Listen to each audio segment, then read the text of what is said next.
លោកអ្នកស្ដាប់ជាទីមេត្រីនេតិព្រឹត្តិការណ៍អន្តរជាតិប្រចាំថ្ងៃរបស់វិទ្យុយើងនារាត្រីនេះផ្ដោតសំខាន់ទៅលើជំនួបកំពូលក្រុមប្រទេសដែលមានសេដ្ឋកិច្ចកំពុងលូតលាស់ហៅកាត់ថា BRICS ដែលបើកធ្វើនៅថ្ងៃប្រហ័សនេះដោយមានចិនធ្វើជាម្ចាស់ផ្ទះជុំវិញសំណុំរឿងនេះយើងមានបទអន្តរាគមន៍ពីឈៀងបុប្ផាជំរាបសួរបុប្ផាចា៎ជំរាបសួររចនាចាបុប្ផាក្រុមប្រទេសទាំង5ដែលមានសេដ្ឋកិច្ចកំពុងលូតលាស់ហៅកាត់ថា BRICS បានបើកជំនួបកំពូលតាមរយៈវីដេអូនៅថ្ងៃប្រហ័សនេះជាការកត់សម្គាល់គេឃើញប្រធានាធិបតីរុស្ស៊ីលោក Vladimir Putin បង្ហាញមុខនៅក្នុងកិច្ចប្រជុំជាមួយប្រធានាធិបតីចិននិងប្រធានាធិបតីរបស់ឥណ្ឌាប្រេស៊ីលនិងអាហ្វ្រិកខាងត្បូងចាប់តាំងពីរុស្ស៊ីចូលធ្វើសង្គ្រាមឈ្លានពានអ៊ុយក្រែននិងរងជាប់ទណ្ឌកម្មសេដ្ឋកិច្ចពីប្រទេសលោកខាងលិចនេះគឺជាលើកទី1ហើយដែលគេឃើញប្រធានាធិបតីរុស្ស៊ីចូលរួមនៅក្នុងព្រឹត្តិការណ៍អន្តរជាតិវត្តមានរបស់លោកពូទីននៅក្នុងជំនួបកំពូលក្រុមប្រទេស BRICS សបង្ហាញឲ្យឃើញថាផែនការរបស់ក្រុមប្រទេសលោកខាងលិចដែលចង់ដាក់ឲ្យរុស្ស៊ីឲ្យនៅឯកោដោយសារតែចូលធ្វើសង្គ្រាមនៅអ៊ុយក្រែនត្រូវបរាជ័យធ្លាក់ទឹកហើយមិនថាអញ្ចឹងបុប្ផាចារចនាក្រុមប្រទេសលោកខាងលិចបានដាក់ទណ្ឌកម្មសេដ្ឋកិច្ចទៅលើរុស្ស៊ីនៅក្នុងបំណងដាក់គំនាបឲ្យរុស្ស៊ីនឹងដកទ័ពឈប់ធ្វើសង្គ្រាមឈ្លានពានអ៊ុយក្រែនអាមេរិកហើយនិងសម្ព័ន្ធមិត្តនៅអឺរ៉ុបគឺបានព្យាយាមគ្រប់មធ្យោបាយទាំងអស់ដើម្បីធ្វើឲ្យរុស្ស៊ីនឹងឯកោដោយជាការដាក់ទណ្ឌកម្មសេដ្ឋកិច្ចទៅលើវិស័យប្រេងរុស្ស៊ីដករុស្ស៊ីលែងឲ្យប្រើប្រាស់ប្រព័ន្ធធនាគារអន្តរជាតិហើយនឹងដកក្រុមហ៊ុនរបស់ខ្លួនលែងឲ្យវិនិយោគនៅទឹកដីរុស្ស៊ីតទៅទៀតភ្លាមគឺថាសេដ្ឋកិច្ចរបស់រុស្ស៊ីបានរងប៉ះពាល់មែនដោយសារតែទណ្ឌកម្មសេដ្ឋកិច្ចរបស់លោកខាងលិចក៏ប៉ុន្តែសេដ្ឋកិច្ចរុស្ស៊ីដែលពឹងផ្អែកខ្លាំងទៅលើការនាំចេញប្រេងគឺមិនងាយដួលរលំពីព្រោះរុស្ស៊ីរចនាត្រូវអរគុណខ្លាំងដល់ប្រទេសចិនហើយនិងឥណ្ឌាដែលបានទិញនាំចូលប្រេងដ៏គំហុកពីរុស្ស៊ីចាប់តាំងពីរុស្ស៊ីនឹងរងការដាក់ទណ្ឌកម្មដោយសារតែសង្គ្រាមឈ្លានពានអ៊ុយក្រែនរុស្ស៊ីហើយនិងលោកពូទីនរចនាមិនងាយនឹងឯកោនៅលើឆាកអន្តរជាតិពីព្រោះថាមហាយៈអាស៊ីចិនហើយនិងឥណ្ឌាមិនត្រឹមតែនៅបន្តទិញប្រេងដែលអាចជាផ្នែកមួយនៃការគ្រប់គ្រងហិរញ្ញវត្ថុរបស់រុស្ស៊ីតែប៉ុណ្ណោះទេក៏ប៉ុន្តែចិនហើយនិងឥណ្ឌានេះក៏មិនបានចេញមុខថ្កោលទោសការឈ្លានពានរបស់រុស្ស៊ីនៅអ៊ុយក្រែនដែរលើកលែងចេញតែប្រទេសប្រេស៊ីលដែលបានបោះឆ្នោតគ្រប់គ្រងសេចក្តីសម្រេចរបស់អង្គការសហប្រជាជាតិរចនាដែលបានថ្កោលទោសការឈ្លានពានរបស់រុស្ស៊ីនៅអ៊ុយក្រែននឹងគឺថាចិនវិញបានបោះឆ្នោតប្រឆាំងចំណែកឯឥណ្ឌាហើយនិងអាហ្វ្រិកខាងត្បូងដែលជាសមាជិកពីរផ្សេងទៀតរបស់ក្រុមប្រទេស BRICS គឺបានបោះឆ្នោតអនុប្រវេសន៍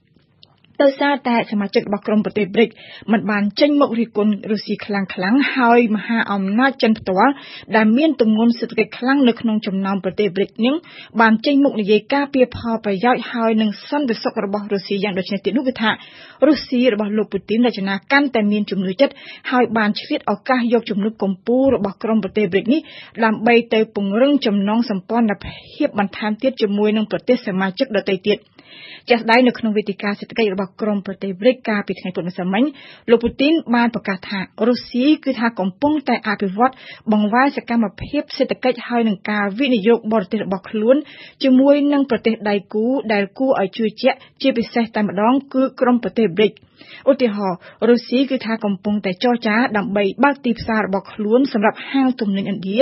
ហើយនឹងរថយន្តដែលផលិតឡើងនៅប្រទេសចិនបើតាមប្រធានាធិបតីរុស្ស៊ីគឺថាក្រៅតែពីការទិញនាំចូលប្រេងរុស្ស៊ីទៅប្រទេសចិនហើយនិងឥណ្ឌាកើនឡើងខ្លាំងហើយនោះគឺថានៅប្រមាណខែចុងក្រោយនេះរុស្ស៊ីគឺថានឹងបង្កើន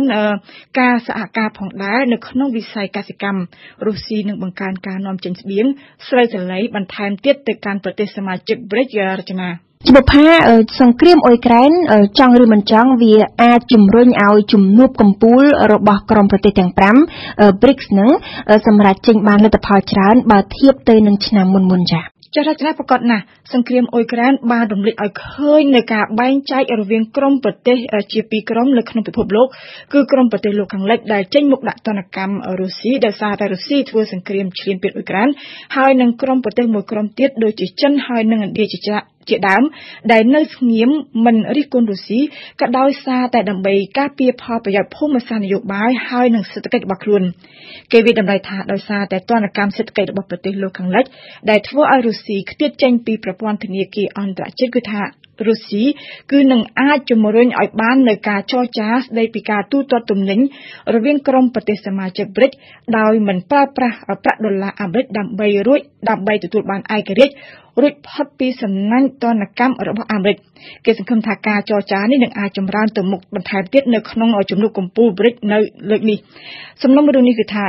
ទៅជាប់គាំងយូរឆ្នាំមកហើយដោយសារតែគ្មានឯកភាពគ្នារវាងប្រទេសសមាជិក BRICS កន្លងមក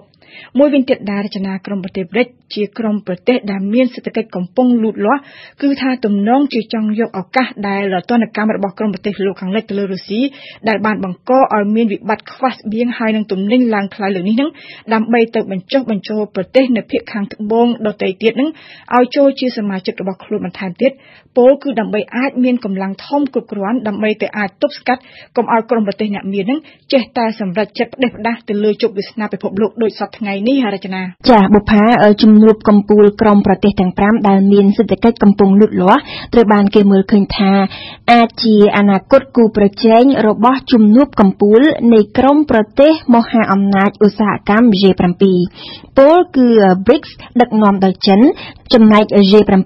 នាំមុខដោយអាមេរិកមើលទៅរឿងនេះវាអាចទៅរួចដែរទេបុប្ផាចារចនាក្រុមប្រទេសទាំង5 BRICS រួមគ្នាមានប្រជាជនសរុបជាង 3,000 លាននាក់ហើយផលិតផលនៅក្នុងស្រុកសរុបរបស់ប្រទេសទាំង5ឥណ្ឌាចិនរុស្ស៊ីប្រទេសអាហ្វ្រិកខាងត្បូងហើយនិងប្រេស៊ីលនេះគឺតំណាងឲ្យ 1/4 នៃផលិតផលនៅក្នុងស្រុកសរុបរបស់ពិភពលោកដូច្នេះគឺថាគេមិនអាចមើលស្រាលទម្ងន់នយោបាយហើយនិងសេដ្ឋកិច្ចរបស់ក្រុមប្រទេសទាំង5នេះបានទេក៏ប៉ុន្តែយ៉ាងណាក៏ដោយរចនាក្រុមប្រទេស BRICS នឹងគឺថានឹងមិនអាចសង្ឃឹមទៅពង្រីកចំនួនសមាជិករបស់ខ្លួនឲ្យបានច្រើនដើម្បីរួមកម្លាំងគ្នាខ្លាំងដូចជាក្រុមប្រទេសមហាអំណាចឧស្សាហកម្ម G7 បានដែរហើយអ្វីបានជាខ្ញុំហ៊ាននិយាយដូច្នេះហេតុផលរចនាគឺទំនាក់ទំនងរវាងប្រទេសសមាជិករបស់ BRICS នឹងមិនសាមញ្ញងាយស្រួលនោះទេជាក់ស្ដែងគឺថាចិនហើយនិងឥណ្ឌាដែលបើទោះបីជានិយាយចុះសម្រុងគ្នាខ្លាំងនៅក្នុងរឿងសេដ្ឋកិច្ចក៏ប៉ុន្តែប្រទេសមហាយៈអាស៊ីទាំងពីរគឺនៅតែប្រឈមមុខដាក់គ្នាជានិច្ចខាងផ្នែកយោធាដោយសារតែចំនួនព្រំដែនកន្លងមកចិនគឺថាបានព្យាយាមដើរអញ្ជើញប្រទេសដែលមានសេដ្ឋកិច្ចសំខាន់មួយចំនួននៅអាស៊ីដូចជាថៃហើយនិងតាជីគីស្ថានជាដើមដើម្បីឲ្យចូលរួមនៅក្នុងជំនួបកំពូល BRICS នៅក្នុងន័យបញ្ចុះបញ្ចូលប្រទេសទាំងនោះឲ្យរួមកម្លាំងជាមួយនឹង BRICS ក៏ប៉ុន្តែឥណ្ឌាវិញគឺថាតែងតែចេញមុខប្រឆាំងជានិច្ចពីព្រោះឥណ្ឌាដឹងថាចិនដែលនាំមុខគេនៅក្នុងចំណោមប្រទេស BRICS នឹងអាចទៅបង្កើនឥទ្ធិពលរបស់ខ្លួនកាន់តែខ្លាំងទៅលើប្រទេសសមាជិកដទៃទៀតដើម្បីសម្រេចមហិច្ឆតាផ្ទាល់ខ្លួនដែលនេះគឺជាគ្រោះថ្នាក់ខ្លាំងណាស់សម្រាប់ប្រទេសឥណ្ឌាម្យ៉ាងទៀតឥណ្ឌានឹងក៏មិនចង់ឲ្យ BRICS មានទម្ងន់នយោបាយខ្លាំងណាស់ណាទៅតាមការចង់បានរបស់ចិនដែរពីព្រោះចង់ឬមិនចង់ឥណ្ឌាមិនចង់ឲ្យអាមេរិកដែលជាសម្ព័ន្ធមិត្តយោធារបស់ខ្លួននឹងខឹងសម្បានៅពេលដែលឃើញឥណ្ឌាទៅចូលរួមដៃជាមួយនឹងចិនហើយនិងរុស្ស៊ីដើម្បីបង្កើតប្លុកមួយដែលជាគូអនាគតគូប្រជែងរបស់ G7 ហើយនិងអាមេរិកនោះទេរចនាចាអរគុណបុប្ផាសម្រាប់បទអន្តរាគមន៍នារីត្រីនេះ